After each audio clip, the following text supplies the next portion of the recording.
ఇక గ్రూప్ 1 పరీక్షల నిర్వహణలో టీజీపీఎస్సీ వైఫల్యాన్ని ఎండగడుతూ మంచిర్యాల జిల్లా కేంద్రంలో బీఆర్ఎస్వీ నేతలు ఆందోళన చేపట్టారు.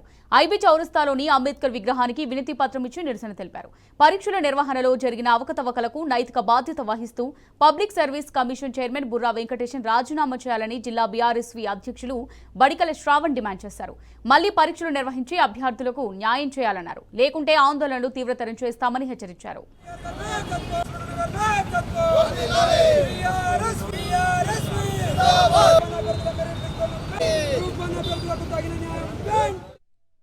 ఈ గ్రూప్ 1 పరీక్షలో జరిగినటువంటి అవకతవకలకు సంబంధించి మంచిర్యాల జిల్లా బీఆర్ఎస్ పార్టీ అధ్యక్షులు గౌరవనీయులు మాజీ ప్రభుత్వ విప్ అన్న బాల్కా సుమన్ గారు, మా బీఆర్ఎస్వి రాష్ట్ర అధ్యక్షులు అన్న గెల్లు శ్రీనివాస్ యాదవ్ ఆదేశాల మేరకు కూడా ఇవాళ మేము బీఆర్ఎస్వి ఆధ్వర్యంలో మరి జిల్లా కేంద్రంలో ఉన్న అంబేద్కర్ విగ్రహానికి వినతి పత్రం సమర్పించి ఇక్కడ కూడా మేము నిరసన వ్యక్తం చేయడం జరిగింది. రేవంత్ రెడ్డి నాయకత్వంలో విద్యార్థుల నిరుద్యోగులను మోసం చేయడమే కాకుండా తెలంగాణ ప్రాంతంలో నిర్వహించేటువంటి తెలంగాణ పబ్లిక్ సర్వీస్ కమిషన్ అనేది ఇవాళ రేవంత్ రెడ్డి చేతిలో, ఈ కాంగ్రెస్ ప్రభుత్వం చేతిలో కీలుబొమ్మలాగా మారి ఇవాళ తెలంగాణ ప్రాంతంలో ఉన్నటువంటి నిరుద్యోగులకు కూడా అన్యాయం చేయడం జరుగుతూ ఉన్నది.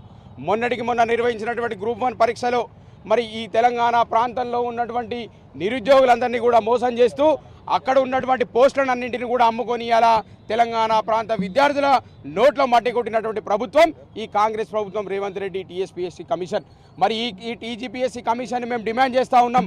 తెలుగు మీడియం చదివినటువంటి విద్యార్థులకేమో అన్యాయం చేస్తూ ఇలా ఇంగ్లీష్ మీడియంలో చదివినటువంటి 8,000 మంది విద్యార్థులు, మరి అక్కడ ఉన్నటువంటి 76 మంది విద్యార్థులు ఒక్కొక్క పోస్టుకి అలా 3 కోట్ల రూపాయలు తీసుకొని దాదాపు 1,700 కోట్ల రూపాయలు వసూలు చేసినటువంటి ఈ కాంగ్రెస్ ప్రభుత్వం, రేవంత్ రెడ్డి ఈ కమిషన్ వెంటనే ఈ కమిషన్ చైర్మన్ రాజీనామా చేయాలని చెప్పి మేము డిమాండ్ చేస్తూ ఉన్నాం.